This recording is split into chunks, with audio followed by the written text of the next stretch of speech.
زراعت کے میں خوش آمدید. زرار کھوڑو وسعت اللہ خان شاہ زیب جیلانی کا سلام قبول کیجیے. ہمارے ملک میں یہ بحث کہ 18 سال سے کم عمر بچوں کی شادی جو ہے وہ صحیح ہے غلط ہے مسلسل جاری ہے.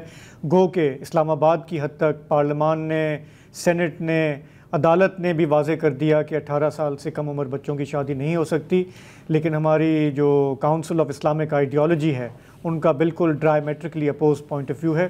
اس پر آج ہم بات کریں گے ایک وکیل کے ساتھ بھی، ایک اسکالر کے ساتھ بھی، اور یہ دیکھیں گے کہ یہ بحث جو ہے کیوں نہیں ایک طرف ہو جاتی.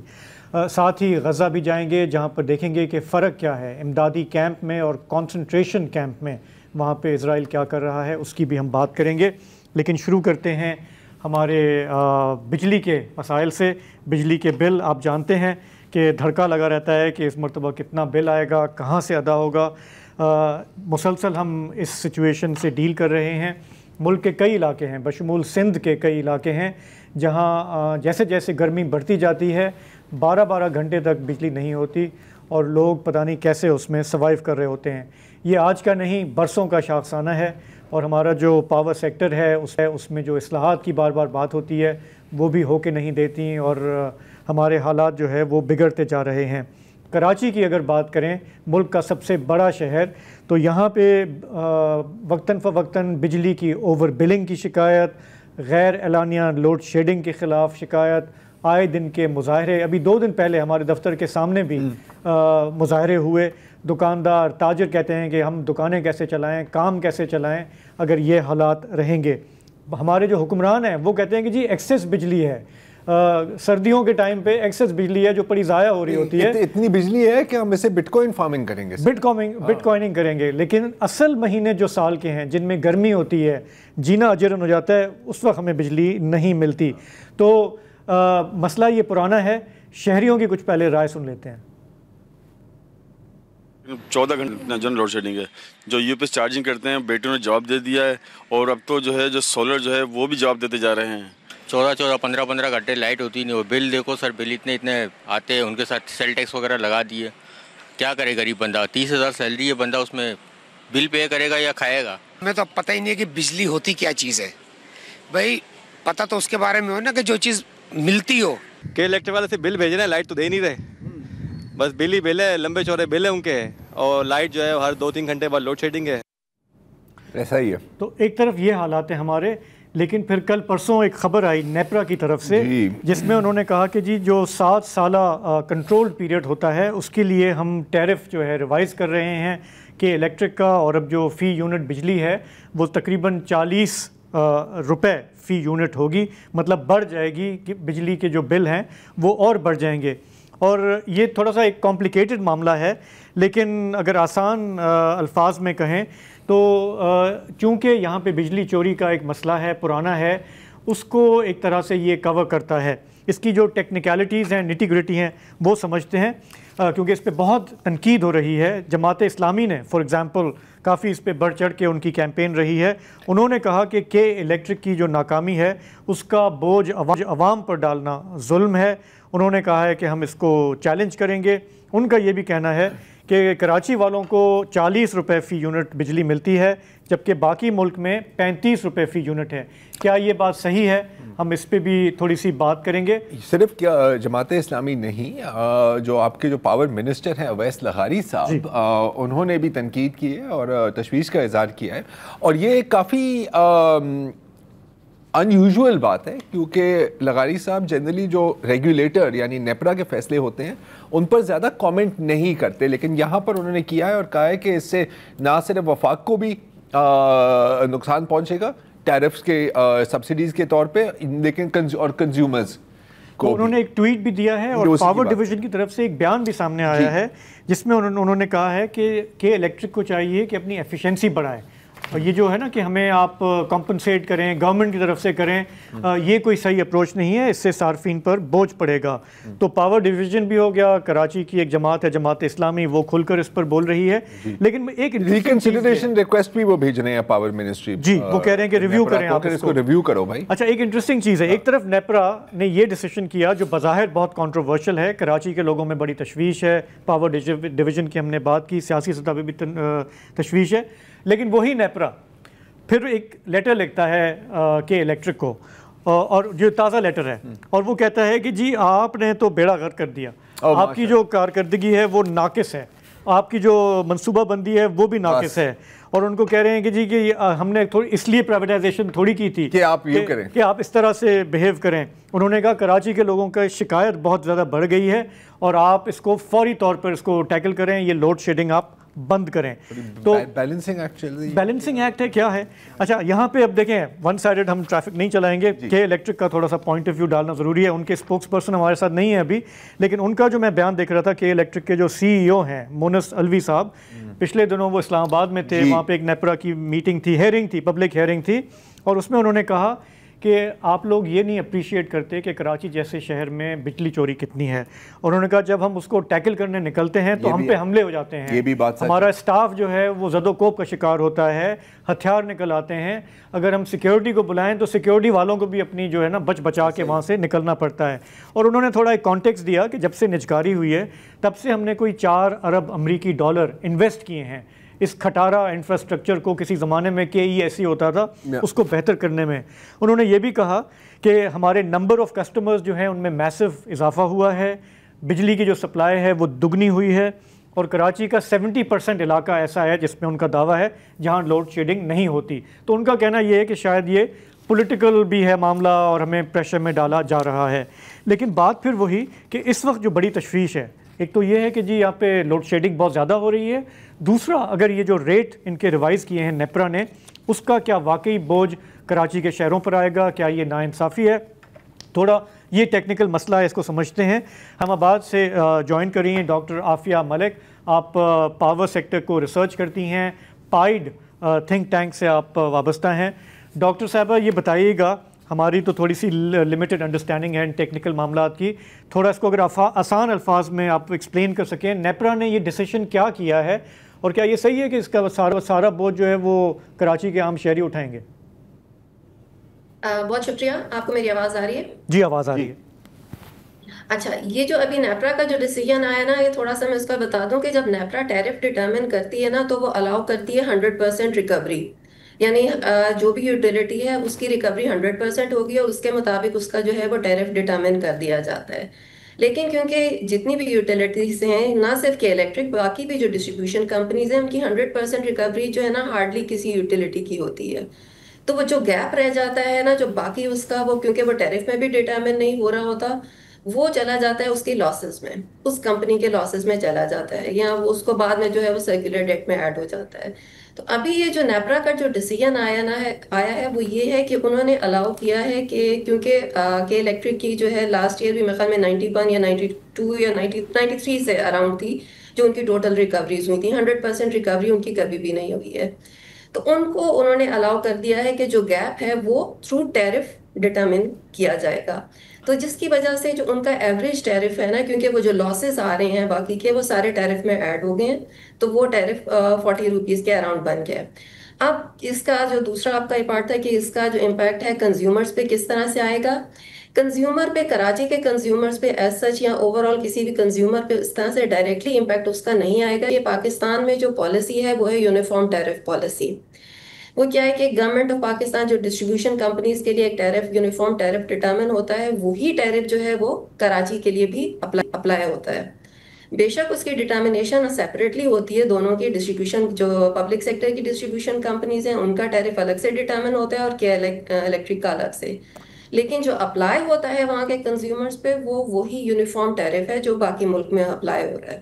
میں سمجھ نہیں رہا، باقی کا جو گیپ ہوگا وہ پے کیا جائے گا تھرو ٹیرف ڈفرینشیل سبسڈی جو کہ بجٹ سے آتی ہے۔ اچھا، تو وہ مطلب کنزیومر، کیونکہ میں جو سمجھ رہا ہوں، جب میں نے یہ ڈاکٹر صاحبہ بڑی میری بیسک قسم کی انڈرسٹینڈنگ ہے، تو معذرت کہ اگر یہ بہت ہی سمپل قسم کی ایک بیان آئے، میں جو سمجھ رہا تھا کہ میں یہاں بیٹھا ہوا وسعت اللہ خان کے ساتھ اور یہ بجلی چوری کرتے ہیں، کہ آپ نے کنڈے لگائے ہوئے ہیں، کوئی ریکوری کرنے جاتا ہے تو یہ گولیاں چلا دیتے ہیں ان کے اوپر، میں شریف انسان ہوں، میں اپنا پورا بل دیتا ہوں۔ تو مجھے جو سمجھ آ رہی ہے یہاں پر کہ وسعت اللہ خان سے جو ریکوری نہیں ہو رہی وہ میرے سے ریکوری ہوگی، کیا یہ درست ہے؟ بیسکلی یہ بات صحیح ہے، کیا یہ بات صحیح ہے؟ نہیں یہ والی بات اس طرح اوور آل صحیح ہے، لیکن یہ صرف میں جو کہہ رہی ہوں کہ یونیفارم ٹیرف ہے تو وہ پورے ملک میں یہ چیز اپلائی ہو رہی ہوگی کہ جہاں جہاں پہ ریکوری کم ہو رہی ہے اس کا بھی جو لاس ہے وہ باقی کے جو کمپلائنٹ کنزیومر ہے نا، اگر آپ پورا بل پے کرتے ہیں تو آپ اس کا پے کریں گے، میں اگر پورا بل پے کرتی ہوں تو میں اس کا جو ہے نا وہ پے کروں گی، لیکن جو پے نہیں کر رہے یا جن وہ چوری کر رہے ہیں یا جن کی طرف سے ریکوریز کم ہو رہی ہیں ان کو ایسا کوئی فرق نہیں پڑے گا، وہ اس کا سارا جو برڈن ہے نا وہ باقی کے کنزیومرز پہ آ جاتا ہے۔ مطلب یہ کہ برڈن جو ہے وہ ڈسٹریبیوٹ ہو جائے گا صرف کراچی کی حد تک نہیں، پورے ملک کی حد تک۔ لیکن نیپرا نے تو صرف کراچی کے الیکٹرک کی ریکویسٹ کو اپروو کیا ہے نا، کیا باقیوں کی ریکویسٹ کو بھی اپروو کیا ہے اس طرح؟ تو پھر لیسکو بھی آ جائے گا۔ ابھی نہیں کیا، ابھی ایسا نہیں کیا، لیکن ہو سکتا ہے کہ کیونکہ یہ اس طرح کی جو ہے لاسز باقی ڈسٹریبیوشن کمپنیز میں بھی ہوتے ہیں، وہاں پہ بھی ریونیو بیسڈ لوڈ شیڈنگ بھی ہوتی ہے، اپنے وہ لاسز کو وہ کور کرنے کے لیے کرتے ہیں، تو ہو سکتا ہے کہ اگلے کسی ڈٹرمنیشن میں وہ باقی ڈسٹریبیوشن کمپنیز کو بھی اس طرح سے الاؤ کریں۔ لیکن اس وقت پر ایٹ دس سٹیج تو دیکھ یہ تو اسپیسیفک ہے کراچی کے الیکٹرک سے نا، تو مطلب یہاں پر تو ابھی جب وہ ہوگا سو ہوگا یونیفارم ٹیرف یا وٹ ایور، لیکن ابھی تو میں وسعت اللہ خان کی بجلی چوری کی قیمت میں ہی ادا کر رہا ہوں نا۔ نہیں لیکن وہ آپ کو پے نہیں کرنا پڑے گا ابھی۔ اچھا، وہ آپ کو پے نہیں کرنا پڑے گا، وہ پے کرے گی گورنمنٹ آف پاکستان۔ اور گورنمنٹ آف پاکستان، اچھا تو لغاری مطلب ہمارا جو فی یونٹ جو ہم بل پے کرتے ہیں وہ اس وجہ سے بڑھے گا یا نہیں بڑھے گا؟ نہیں، فی یونٹ تو اس وقت بڑھے گا کہ جب اوور آل جو کنٹری کا ایوریج ٹیرف ہے نا تب بڑھے گا، پھر آپ کا پر یونٹ جو ہے نا وہ بڑھ جائے گا۔ تو میرے اگلے بجلی کے بل میں مجھے بہت زیادہ شوق نہیں ملے گی اس کا مطلب کراچی کے لوگوں کا نہیں بڑھے گا۔ اچھا یہ بات سوری میں یہ بھی سمجھ، دیکھیں ایک سینس ہے کراچی میں خاص کر کے جیسے ہماری جو پولیٹیکل پارٹیز ہیں کہ ہمارے ساتھ زیادتی ہو رہی ہے، ناانصافی ہو، کیا یہ بات صحیح ہے کہ کراچی والے جو ہے وہ 40 روپیز فی یونٹ بھرتے ہیں جبکہ باقی ملک میں آن ایوریج 35 روپیز ہے؟ نہیں ایسا کچھ نہیں ہے، کراچی والوں کا جو کنزیومر کو جو پے کرنا پڑتا ہے نا وہ وہی ہے جو باقی ملک میں پے کیا جاتا ہے، وہ صرف یوٹیلیٹی کا جو ٹیرف ڈٹرمن ہوتا ہے نا وہ ڈفرینٹ ہوتا ہے، تو وہ اس کو غلط امپریشن لیا جاتا ہے کہ شاید وہ سارا جو برڈن ہے وہ کنزیومر پہ آ رہا ہے۔ اچھا پاور ڈویژن نے ڈاکٹر صاحبہ کیوں کہا، پاور ڈویژن نے کیوں کہا کہ یہ زیادتی ہے، عوام پر بوجھ بڑھے گا، ہم اس کو ریویو پٹیشن ہم ڈالیں گے؟ نیپرا نے یہ کیا تھوڑا سا جو ہے نا کنفیوژن اس لیے ہے کہ وہ شاید چاہ رہے تھے، وہ باقی ظاہر ہے باقی ڈسٹریبیوشن کمپنیز کا بھی یہ ایشو ہے، وہ صرف نمبرز کا تھوڑا سا جو میں نے جو تھوڑی بہت انویسٹیگیشن کی مجھے پتا چلا ہے کہ ابھی ان کو جو الاؤ کیا جا رہا ہے نا وہ 6.75% کے قریب کیا جا رہا ہے، تو جو لغاری صاحب جو چاہ رہے تھے کہ اس کو جو ہے وہ کم کیا جائے، جو پرسنٹیج ہے جو ابھی الاؤ کیا جا رہا ہے ریکوری والا ٹیرف میں اس کو کم رکھا جائے تاکہ وہی پھر باقی جو ڈسٹریبیوشن کمپنیز کے لیے بھی کہ انہوں نے کسی نہ کسی لیٹر سٹیج پہ وہ بھی لے کر آنا تو ہے۔ اچھا اگر ایک یوٹیلیٹی کے لیے وہ کریں گے تو باقیوں کے لیے بھی کرنا پڑے گا پھر انہیں۔ اچھا اب شاید تھوڑا سا دور کا سوال ہے، لیکن یہ جو آپ کہہ رہی ہیں نا کہ یہ جو فرق ہے بجلی چوری کا ریکوری کا یہ حکومت ادا کرے گی، کہیں ہم یہ تو نہیں دیکھیں گے کسی طرح کوئی نیا سر چارج ڈال دیا جائے گا تاکہ حکومت ادا کرے لیکن پہلے ہماری جیب سے نکال کر اپنی جیب میں ڈالے اور پھر جا کے آگے کے الیکٹرک کی جیب میں؟ بالکل ایسا ہو سکتا ہے نا، کیونکہ اکثر ہم نے یہی دیکھا ہے ڈاکٹر صاحبہ، اسی لیے نا جب ایسی کچھ ہوتا ہے نا تو ہمارے انٹینے کھڑے ہو جاتے ہیں۔ اینڈ ڈونٹ فرگیٹ کہ آئی ایم ایف کا کہنا ہے کہ آپ سبسڈیز وغیرہ آپ سبسڈیز نہیں دیں گے تو یہ تو نکالیں گے نا پھر، اس کا مطلب گھوم پھر کے تو ہم سے گھوم پھر کے ہمارے سے نکالنا ہے کہ آئی ایم ایف کی کنڈیشن ہمارے سر پہ ہے ابھی بھی، اور انہوں نے یہی کہنا ہے کہ آپ اپنی ٹیرف ڈفرینشیل سبسڈی کو کم کریں اور اس کے لیے جو ہے نا ہمارا وہ فائنینشیل کاسٹ سر چارج جو ہے وہ بڑھا دیا جائے گا یا کوئی اور سر چارج آ جائے گا۔ مطلب اب بندہ تیاری کرے کہ مہینے میں 1-2 لیٹر خون بھی بیچنا ہوگا آپ کو اپنا، میں ابھی گردے تک نہیں پہنچنا چاہ رہا، وہ 2 ہی ہوتے ہیں، خون تو پھر بھی بن جاتا ہے، خون تو پھر بھی ریپلینش ہو جاتا ہے۔ تو ڈاکٹر صاحبہ بس پھر آخر میں یہی سوال کہ جو کراچی والے جو ہے جتنی شکایت کر رہے ہیں، جتنی لوڈ شیڈنگ ہے، آپ چونکہ ایک سیکٹر کو دیکھتی ہیں، کیا are people being unfair to K Electric یا واقعی ادھر کافی گڑبڑ ہے؟ جسٹیفائڈ ہے بھی اور نہیں بھی، کیونکہ کراچی کے حالات جو ہے نا کسی بھی یوٹیلیٹی کے لیے کام کرنا وہاں پہ بہت مشکل ہے، جن ایریاز میں وہاں پہ لوڈ شیڈنگ وغیرہ ہوتی ہے نا بہت زیادہ، وہ کافی ڈیفیکلٹ ایریاز ہیں، تو ان جگہوں سے ریکوری کرنا یا وہاں پہ جو جس طرح بھی آپ نے وہ سی او صاحب کی جو کہ الیکٹرک کے سی او کی بات بھی کی، کسی حد تک بات صحیح بھی ہے کہ ان کو کافی مشکلات کا سامنا کرنا پڑتا ہے ان ایریاز میں۔ اوکے صحیح ہے. اوکے چلیں ٹھیک ہو گیا. ڈاکٹر عافیہ آپ کا بہت بہت شکریہ. چونکہ مشکلات کا سامنا کرنا پڑتا ہے ریکوری میں, تو وہ ریکوری ہم تینوں پہ ڈال دی. ہاں دیکھیں آپ دیں وہاں مشکلات ہیں, یہاں پر آسانیاں پیدا ہو رہی ہیں.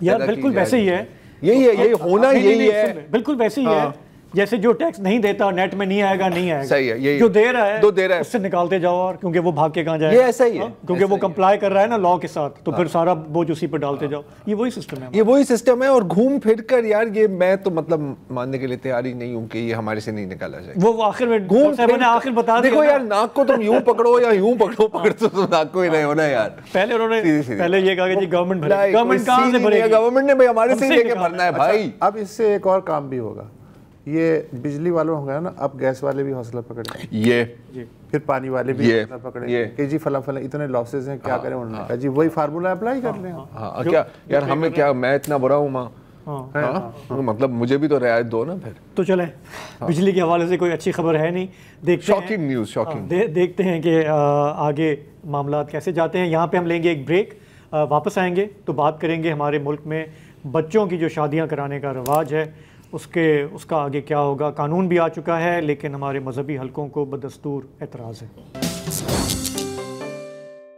Welcome back. پاکستان نے بچوں کے تحفظ, نفسیاتی تحفظ, جسمانی تحفظ کے جتنے بھی بین الاقوامی کنونشنز ہیں ان پہ خوشی دستخط تو کر دی ہے, لیکن جب پارلیمنٹ امپلیمنٹ کرانے کی کوشش کرتی ہے تو پھر کھلتا ہے کہ ریاست کتنی طاقتور یا کمزور ہے ان قوانین کے نفاذ میں.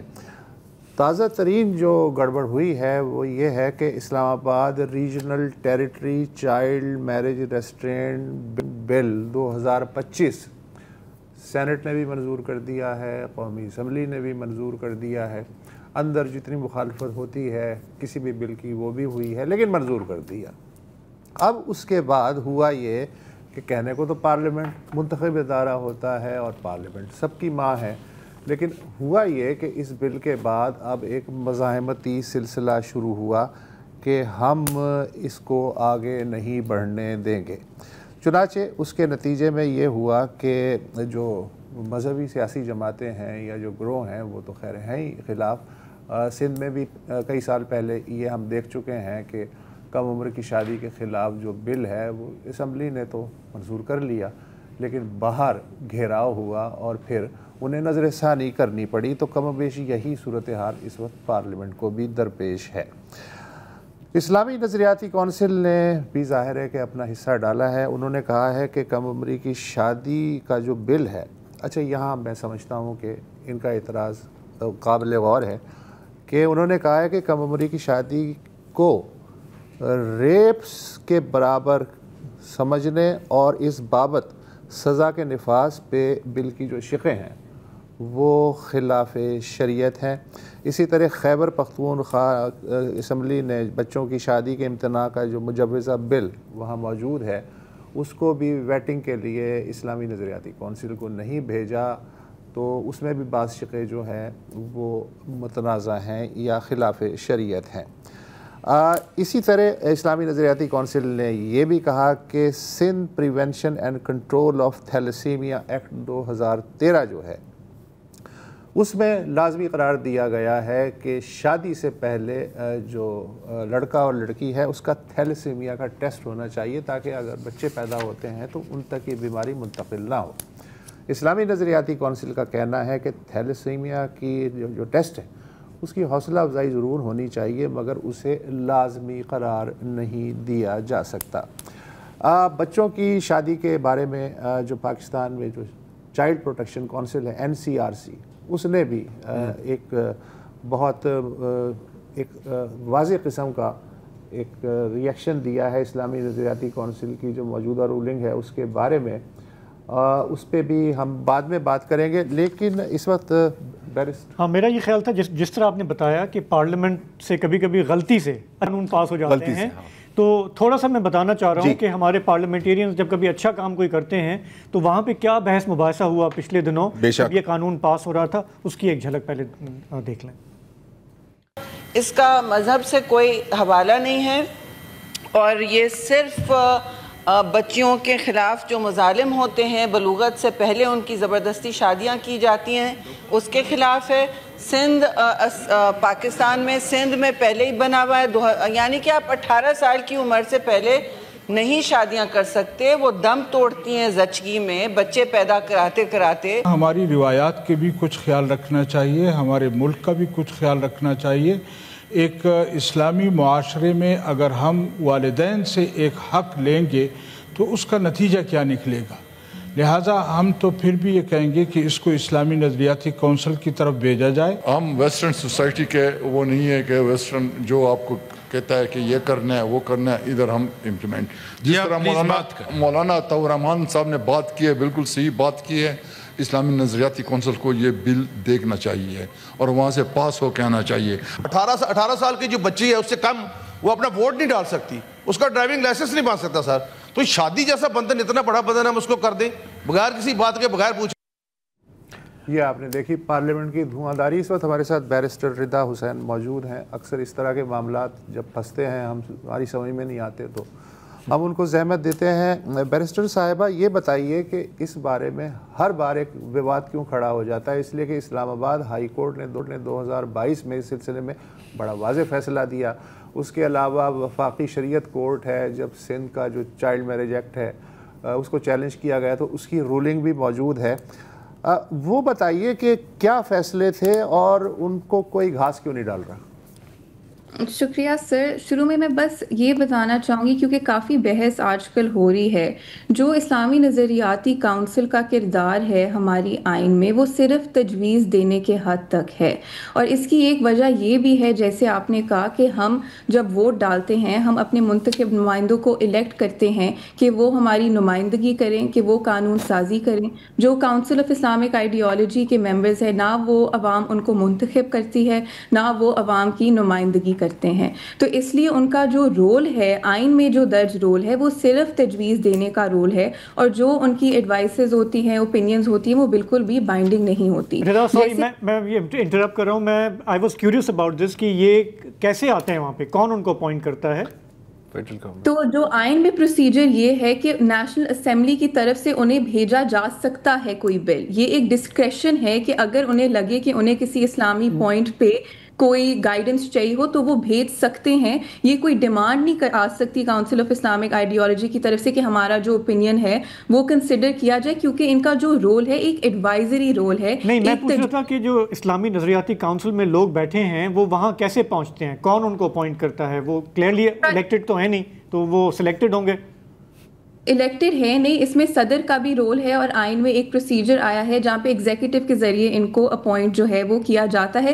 بٹ مقصد میرا صرف یہ کہنے کا ہے کہ ان کو عوام منتخب نہیں کرتی اور یہ عوام کی نمائندگی نہیں کرتے۔ تو جب ایک بل کو نیشنل اسمبلی میں پاس ہو گیا ہے، سینٹ میں پاس ہو گیا ہے، اور جو ہمارے منتخب نمائندے ہیں انہوں نے اس کو پاس کر دیا ہے، تو اس کو ایک طرح سے پریسیڈنس ہے، اور ان کا اوپینین جو ہے وہ بائنڈنگ نہیں ہے، تجویز دینے تک ہے۔ جیسے آپ نے کہا کہ ماضی میں ایسے بہت سے فیصلے آئے ہیں، وفاقی شریعت عدالت کے بھی فیصلے آئے ہیں، اور جو سندھ میرج کا قانون ہے اس میں جو شادی کی عمر مقرر کی گئی ہے وہ 18 سال مقرر کی گئی ہے، اور اس کو اسی گراؤنڈ پہ چیلنج کیا کہ یہ غیر اسلامی ہے، اور اس پٹیشن کو وفاقی شرعی عدالت نے مسترد کر دیا اور کہا کہ ریاست کے پاس یہ پورا اختیار ہے کہ وہ شادی کی عمر تعین کریں، اور اگر ریاست کو لگے کہ کسی پریکٹس سے بچوں کو ہارم ہو رہا ہے، نقصان پہنچ رہا ہے، اور ان کے تحفظ کے لیے انہیں کوئی اقدامات لینے ہیں، ریاست وہ اقدامات لے سکتی ہے۔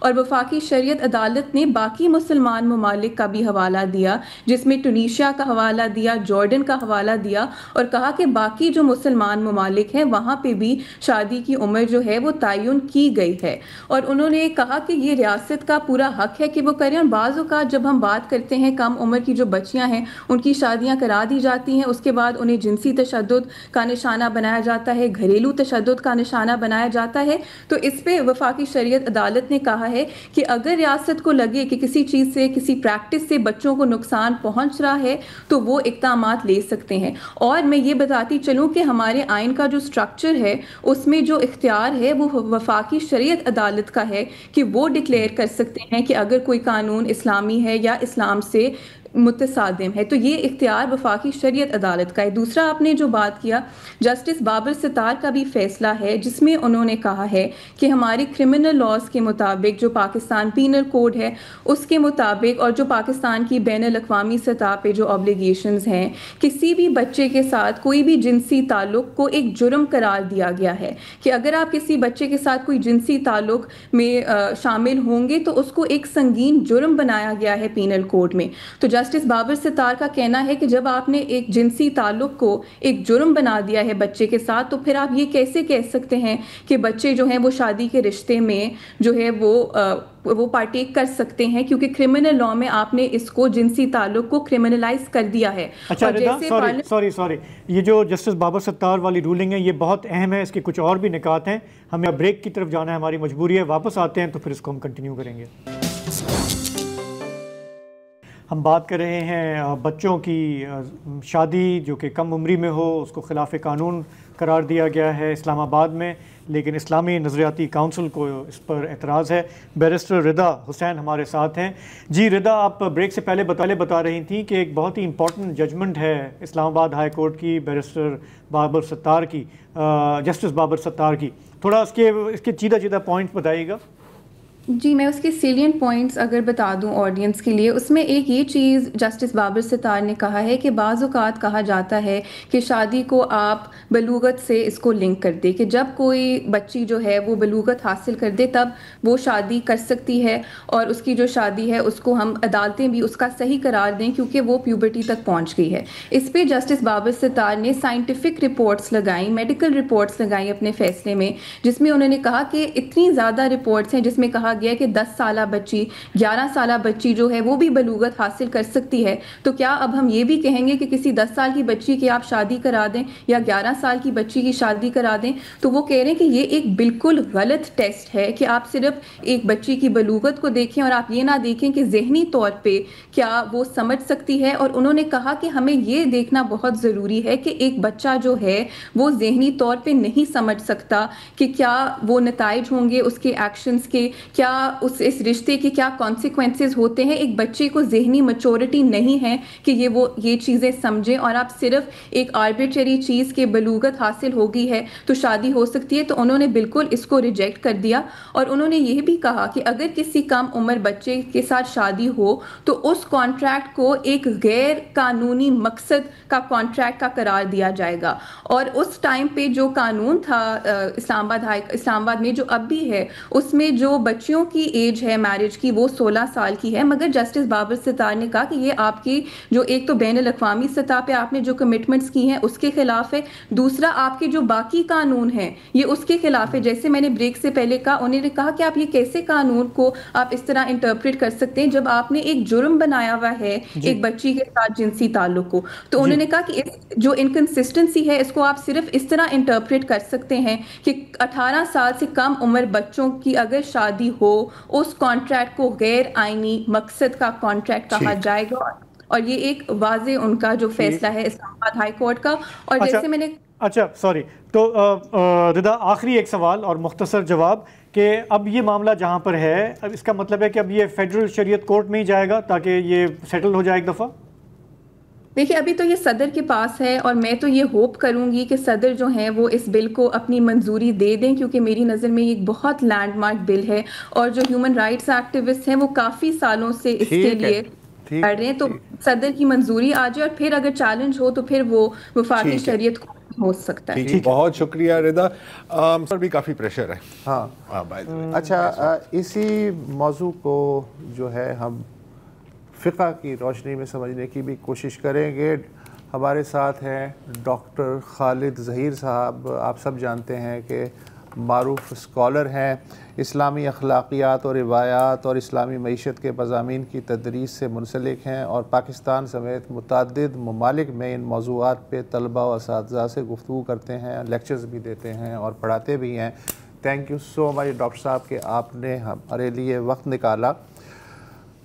یہ سیاسی اسلامی نظریاتی کونسل نے کیا کہا, پارلیمنٹ کا بل کیا ہے, اس سے قطع نظر ہم آپ سے یہ پوچھنا چاہتے ہیں کہ جو اسلامک جورسپروڈنس ہے اس کے جو اصول ہیں, کن اصولوں کے تحت یہ تعین کیا جا سکتا ہے، کیونکہ جو وفاقی شریعت کورٹ ہے اس نے 2023 کے ایک فیصلے میں بلکہ ایک رولنگ میں کہا ہے کہ ریاست جو ہے شادی اور بلوغت کے حوالے سے اسلامک جورسپروڈنس کی روشنی میں ایج کا تعین کر سکتی ہے، اور یہ ریاست کا استحقاق ہے کہ وہ یہ بھی پیش نظر رکھے کہ کم عمری کی شادی بچوں کی لازمی تعلیم و تربیت کی راہ میں رکاوٹ تو نہیں۔ ایک انہوں نے رولنگ دے دی۔ ہم آپ سے یہ جاننا چاہتے ہیں کہ یہ جو ہر 2-3 سال کے بعد جب بھی اس طرح کی بات ہوتی ہے ایک بلوہ شروع ہو جاتا ہے، کیا ہے راستہ، کیا ہے جس کی بنیاد پہ قانون سازی ہونی چاہیے؟ راستہ وہی ہے جی جو ابھی چل رہا ہے۔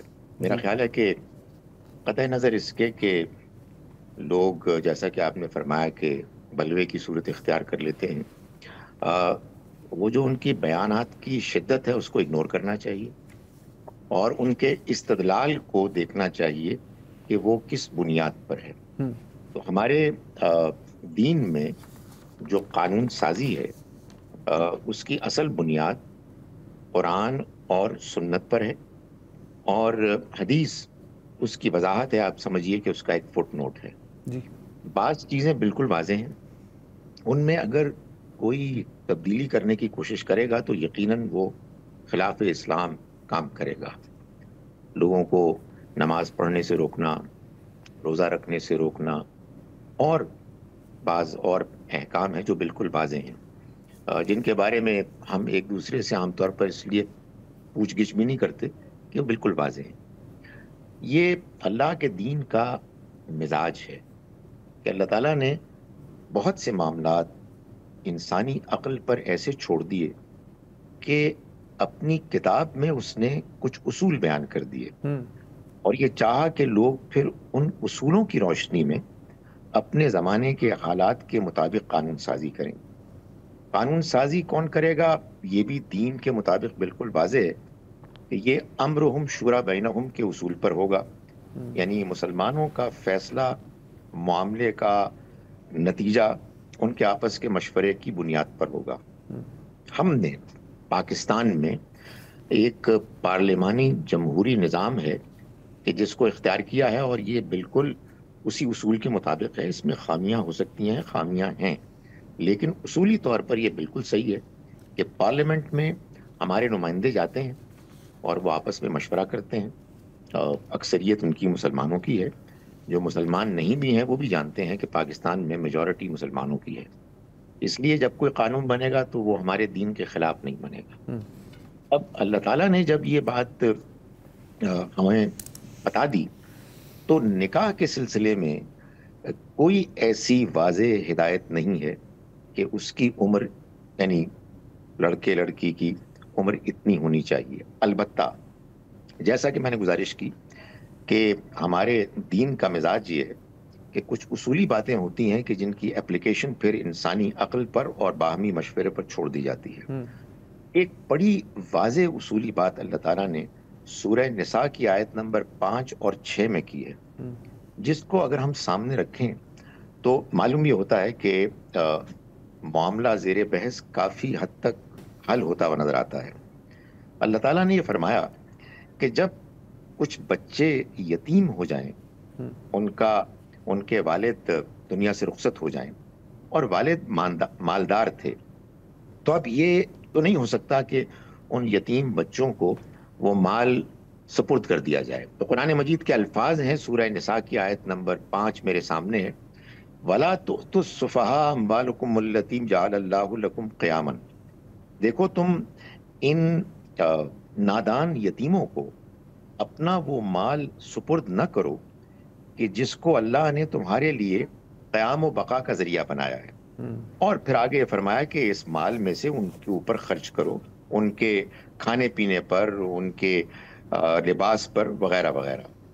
لیکن اگلی آیت میں اللہ تعالیٰ فرماتے ہیں وَابْتَلُوا الْيَتَامَى حَتَّى إِذَا بَلَغُوا النِّكَاحَ، اور ان یتیموں کو تم امتحان سے گزارو، یعنی تم ان کے بارے میں جانچ کرو کہ کیا یہ اب سمجھدار ہو گئے ہیں۔ اس وقت کرو کہ جب یہ جسمانی طور پر بالغ ہو جائیں، فَإِنْ آنَسْتُمْ مِنْهُمْ رُشْدًا، پھر جب تم ان میں سمجھداری پاؤ، یعنی تم ان کو اس قابل پاؤ کہ وہ صحیح فیصلے کر سکتے ہیں، تو فَادْفَعُوا إِلَيْهِمْ أَمْوَالَهُمْ، تو پھر ان کو ان کا مال دے دو۔ تو اس سے یہ بات یعنی نکالی جا سکتی ہے، اس کا یعنی انفرنس ڈرا کیا جا سکتا ہے کہ جب مال کے معاملے میں اللہ تعالیٰ یہ ہدایت دے رہے ہیں کہ پہلے ان کی جانچ کرو اور دیکھو کہ کیا وہ اپنا مال صحیح طور پر خرچ کر سکتے ہیں یا نہیں، تو میرا خیال ہے کہ شادی بیاہ کا معاملہ تو زیادہ اہم ہے۔ اس میں یہ دیکھنا ضروری ہے کہ کیا لڑکا اور لڑکی اس قابل ہیں کہ وہ اپنے بارے میں صحیح فیصلہ کریں کہ یہ شادی فلاں شخص سے ہونی چاہیے نہیں ہونی چاہیے۔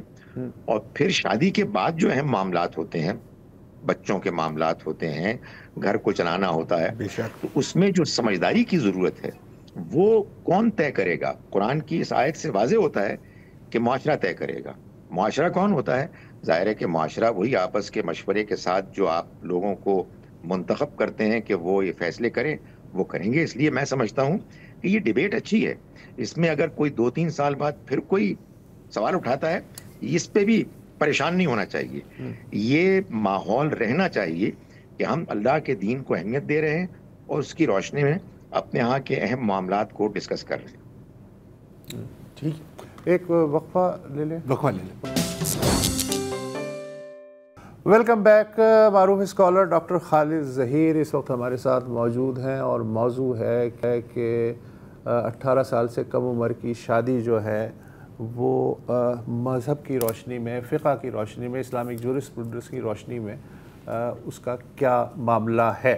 ڈاکٹر صاحب، آپ نے بہت خوبصورتی سے سمجھا دیا کہ اللہ تعالیٰ کے احکامات کیا ہیں، کہ آپس میں مشورہ کرو اور پھر جو تم اس وقت کے حساب سے مناسب سمجھو کر دو، اور اس میں ظاہر ہے کہ اس وقت ہمارے پاس پارلیمنٹ کی شکل ہے، پارلیمنٹ نے ایک فیصلہ کر دیا۔ اچھا، پارلیمنٹ نے فیصلہ کر دیا، اب پارلیمنٹ سے باہر جو مخالفت ہے کہ ٹھیک ہے یہ آپ نے فیصلہ کر دیا لیکن ہم نہیں مانتے، تو ایسے لوگوں کے بارے میں خدا کیا کہتا ہے؟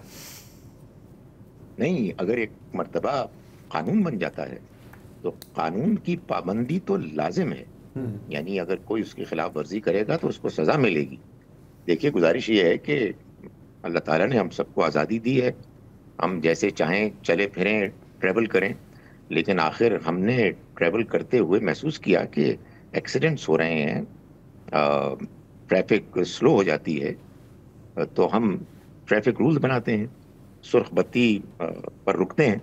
اب کوئی یہ کہے جی کہ یہ تو اللہ تعالیٰ نے کہیں کوئی حکم نہیں دیا ہے، نہیں، ہمیں اس کی پابندی کرنی ہے۔ اس سے بڑھ کر بھی آپ مثال لیجئے، اللہ تعالیٰ نے تو صرف یہ فرمایا ہے کہ تم حج کرو، تم میں سے وہ لوگ من استطاع الیہ سبیلا، کہ جو تم میں سے استطاعت رکھتے ہیں اس کے سفر کی۔ تو کوئی آدمی کہے کہ بھائی یہ جو ہمارے ہاں حج کی ایک تعداد پہ پابندی لگا دی جاتی ہے، ہم اس کو نہیں مانتے، ہم جائیں گے، کیسے جائیں گے بھائی؟ قانون بنا ہے، قانون اس بنیاد پر بنا ہے کہ کچھ زمینی حقائق ہیں، کچھ پرابلمز ہوتی ہیں، تو وہ ڈسکس کر کے پھر قانون بنتا ہے۔ اور وہ ظاہر ہے کہ مسلمان جب قانون بنائے گا تو اپنے دین شریعت کو سامنے رکھ کے بنائے گا، پھر اس کی خلاف ورزی کرنے والا وہ قانون کی خلاف ورزی کر رہا ہے، وہ دین کی خلاف ورزی کر رہا ہے۔ اللہ تعالیٰ کا یہ حکم ہے اسی سورہ مبارکہ سورہ نساء میں کہ اللہ تعالیٰ نے یہ فرمایا ہے آیت نمبر 59 میں کہ وَأَطِیعُوا اللَّهَ وَأَطِیعُوا الرَّسُولَ وَأُولُو الْأَمْرِ مِنْکُمْ، تم اللہ کی اطاعت کرو، اللہ کے رسول کی اطاعت کرو، اور اپنے میں ان لوگوں کی اطاعت کرو کہ جو تمہارے صاحب اقتدار ہیں، اولو الامر منکم۔ پھر اگر تمہارے درمیان کوئی اختلاف ہو جائے فردوا الی اللہ والرسول، یعنی اگر آپ کے وہ لوگ کے جو اقتدار میں ہیں، جو حکمران ہیں، ان سے آپ کا اختلاف ہوتا ہے تو آپ پھر کہیں کسی کورٹ میں جائیں اور وہاں پھر اس بات کو زیر بحث لائیں کہ یہ قانون دین کے مطابق تھا یا نہیں تھا۔ اس وجہ سے میں نے گزارش کی کہ یہ جو کچھ بھی ہو رہا ہے میرے نزدیک تو بہت اچھا ہو رہا ہے، سوائے اس کے کہ وہ لوگ جو اختلاف کرتے ہیں اور جو سمجھتے ہیں کہ ان کا مذہب کے اوپر پورا اختیار ہے، وہ جو بات کہیں گے وہی فیصلہ کن ہوگی، ان کو اپنے رویے کو تھوڑا سا ٹھیک کرنا ہے۔ وہ ضرور بحث کریں، وہ ضرور اعتراض کریں، تنقید کریں، لیکن حدود میں رہتے ہوئے۔ بے شک۔ اچھا ڈاکٹر صاحب، یہ اگر شاید آپ کے ظاہر ہے کہ ہم جانتے ہیں کہ اس دنیا میں کئی مسلمان ممالک ہیں، صرف پاکستان نہیں ہے، کیا آپ کے علم میں ہے کہ دیگر مسلم ممالک میں اس معاملے کو کس طرح ہینڈل کیا گیا ہے، جیسے کہ ایران میں، اردن میں، مصر میں، سعودی عرب میں، تونس میں، یا جہاں بھی، اگر آپ کے علم میں ہے تو we would love to know. دیکھیے، آپ نے جیسے کہ ابھی آپ نے یہ بات کی کہ ہمارے ہاں لوگ اس بات کو محسوس نہیں کرتے کہ جو ہم اب اس دنیا میں رہ رہے ہیں اس میں ہم بعض انٹرنیشنل جو معاہدے ہیں اس کے پابند ہیں، اور ہم کو اس کے مطابق اپنے معاملات کرنے ہیں۔ اس وجہ سے دوسرے ممالک بھی جو مسلمان ہیں وہ بھی اسی طرح سے پاکستان کی طرح اس بات کے لیے پابند ہیں کہ جو انڈرسٹینڈنگ ڈیولپ ہو رہی ہے اکراس دا ورلڈ، اس کی پابندی کریں۔ اور یہ چیز ظاہر ہے کہ جو آپ نے سوال پوچھا کہ مسلمان ممالک میں یہ وہاں بھی زیر بحث رہتی ہے اور قانون سازی ہوتی ہے۔ اب ظاہر ہے کہ قانون کیا ہے اس کو اسپیسیفکلی دیکھنا ہوگا۔ ابھی ایگزیکٹلی میرے علم میں نہیں ہے کہ کون کون سے ممالک ایج کی ایک خاص لمٹ کو طے کر چکے ہیں یا نہیں، لیکن لیٹس فائنڈ آؤٹ۔ اوکے، بالکل بالکل، ہم نے تھوڑی سی کوشش کی تھی لیکن کچھ مکس ریزلٹس آ رہے تھے۔ ابھی کچھ دیر پہلے رضا نے کوٹ کیا تھا کہ تونیزیا اور جارڈن کا انہوں نے نام لیا، اس طرح ہم ایجپٹ ہے، ایجپٹ بھی ہے، میرے خیال سعودی عرب میں بھی ابھی حال میں انہوں نے کیا تھا۔ اگین وہ تھوڑی سی کنفیوژن رہتی ہے کہ ایگزیکٹلی کیا ہوا ہے۔ خالد صاحب کو، خالد صاحب بہت بہت شکریہ آپ کا خالد صاحب۔ اچھا، جو نے بات کی نا کہ مطلب اگر قانون بن گیا تو پھر آپ نے اس کے پابند ہونا ہے، یہاں پر الٹ اس کا برعکس ہے انفارچونیٹلی، کیونکہ ابھی سے ہی آپ دیکھ سکتے ہیں کہ اب بات ہوئی نا کہ اگلا مرحلہ کیا ہے کہ صدر کے دستخط کریں گے۔ اچھا، صدر پر تو ابھی سے ہی پریشر ڈالنا شروع کر دیا، جیسے کہ مولانا جلال الدین ہے جو اسلامی نظریاتی کونسل کے ممبر بھی ہے اور JUIF سے ان کا تعلق ہے۔ اچھا، وہ تو کہہ رہے ہیں کہ جی یہ اس بل کو آپ نے ہرگز سائن نہیں کرنا، اگر آپ نے سائن کیا تو ملک میں انارکی پھیلے گی، کیونکہ یہ نہ صرف شریعت کے خلاف ہے، ہمارے معاشرے، ہماری روایت کے خلاف ہے، اور یہ ایک مغربی سازش ہے، ظاہر ہے، کیونکہ اور مغربی سازشی ہوتی ہیں ہمارے خاندانی نظام کو تباہ۔ جب 1973 کے آئین کے تحت ایک آئینی ادارہ ہے، مشاورتی ادارہ ہے، اس وقت قائم یہ اس لیے کی گئی تھی کہ جو ایسے علماء یا اسکالرز جن کا کسی پارٹی سے تعلق نہ ہو وہ ان کے کونسل بنے اور وہ کسی بھی باعث کے بغیر بالکل ایک علمی انداز میں بحث کریں اور اپنا مشورہ دے کہ بھائی ہم یہ سمجھتے ہیں کہ شریعت اس بارے میں یہ کہتی ہے۔ لیکن آپ یہ دیکھیں کہ پچھلے کئی اشروں سے یہ ایک بڑی لوکریٹو سیٹ کے طور پہ اس کو ڈیل کیا جاتا ہے کہ فلانی پارٹی کے فلاں صاحب جو ہیں وہ بھی اس میں ہونے چاہیے، یہ ہونا چاہیے۔ اچھا، اب جیسے ایڈجسٹ کر دیں آپ نے جیسے ایک نام لیا، ان کا ایک مذہبی سیاسی پارٹی سے تعلق ہے، تو سوال یہ ہے کہ جب وہ بیٹھیں گے کسی مسئلے کا فیصلہ کرنے کے لیے تو وہ غیر جانبداری کے ساتھ پارٹی لائن سامنے ہے کا فیصلہ کیسے دیکھ سکتے ہیں؟ یہ بات میری سمجھ سے بالا تھا۔ بالکل، تو جو مقصد اسلامی نظریاتی کونسل کا ہم نے یہی رول دیکھا ہے کہ جب بھی ہمارے ہاں کوئی اصلاحی قانون سامنے آیا ہے وہ آڑے آئی ہے۔ نہیں، یہ بالکل ایسا بھی نہیں ہے، اس نے بہت سارے اچھے قوانین کو بھی ریکمینڈ کیا ہے، ملا جلا ہے۔ میرا کہنا یہ ہے کہ جو ممبر ہوں وہ صرف اور صرف جو اسکالر ہونے چاہیے مختلف فقہوں کے، ان کا کسی سیاسی ویسٹرن انٹرسٹ سے تعلق نہیں ہونا چاہیے۔ چلیں جی، اس بحث کو ہم یہاں چھوڑیں گے، ہمارے پروگرام کا وقت ہو گیا ختم، آپ سے لیں گے ہم اجازت۔ خدا حافظ، شب بخیر۔